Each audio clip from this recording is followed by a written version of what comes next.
maiya na ito ay gamitin.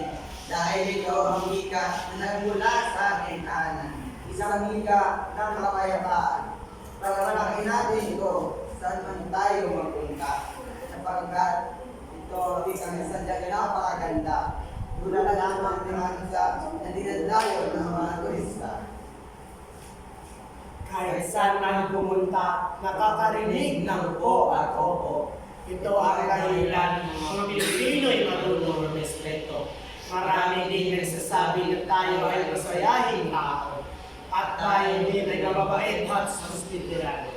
Nakakalungkot nga lang dahil minsan ito'y kinakahiya. Lalo ng mga tao na nakapunta lamang sa ibang bansa.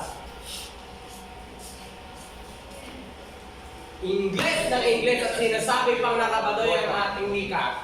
Akala mo naman sila ay pinanganak sa ibang bansa.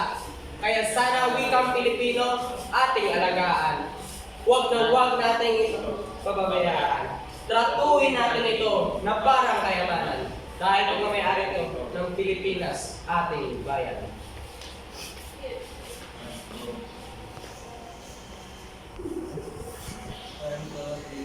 Kaya sinasabi ko sa inyo, wika natin ay pagmalaki din ninyo. Mahalin ang wika nating mga